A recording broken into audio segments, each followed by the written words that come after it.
So mga par, sa naging bakbakan nga po sa pagitan ni Julio Cesar Chavez Jr. kalaban si Jake Paul, kung saan mga idol kagaya po sa inaasahan natin, first quarter ng laban, nagmisto lang sparring session lamang ang bakbakan ng dalawang fighter. Ano may natatakot sila tamaan ng isa't isa sa bakbakan, kaya inulan ng buo ang laban nila sa mga boxing fans. Parang totoo mga idol ang kumakalat na balita na merong kasunduan si Jake Paul at Chavez na walang sakitan sa bakbakan nila, basta may iraos lamang ang laban. Masking ama ni Chavez Jr. mga idol, ang legendary fighter na si Senior, napapailing na lang sa sobrang boring ng galawan ng kanyang anak. Kaya kagaya sa ina-expect natin mga idol, panalo po si Jake Paul via unanimous decision.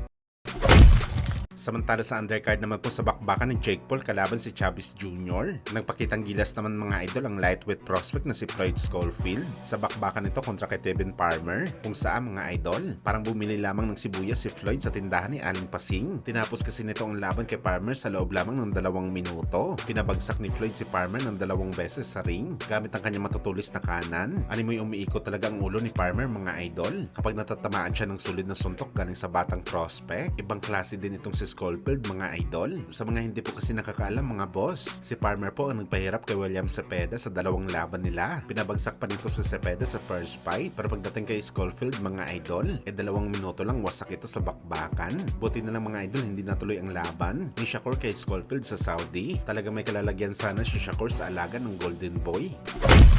Sa kabilang banda naman mga idol, matapos nga po sinabi ng ating pambansang kamao Manny Pacquiao na posible daw ito maging aktibo pa sa bakbakan sa pro hanggang 2 taon pa o hanggang maging 49 anyos pa ito. Maganda pa naman daw mga idol ang kondisyon ni Pacman sa kabila ng kanyang edad. Bagamat tila hindi nga po nagustuhan mga idol ng isa sa mga Vatican trainer na si Robert Garcia ang mga sinabi ni Pacquiao na ipagpatuloy pa daw nito ang kanyang karera sa boxing sports sa edad nito na malapit na mag 50 anyos. Sana daw pagkatapos ni Pacman kay Barrios sa July 19, uling beses na daw nito makita si Pacman sa ibabaw ng boxing ring. Unang-una daw mga idol, hindi daw talaga worth it na lumaban si Pacman sa kanyang edad. Lubang napakadelikado daw mga idol para sa Pinoy legend ang bagay na to. Naintindihan naman daw na Robert mga idol na kailangan ni Pacman ng pera bago ito magretero sa boxing sports. Pero isipin naman daw nito mga idol ang kalagayan niya bilang isang matandang fighter. Wala na daw dapat patunayan pa si Pacman sa kanyang karera sa sports ng suntukan. Nagawa na daw nito lahat ng mga imposibleng record na dapat nito makuha sa bakbakan. Sa katunayan daw nito mga idol,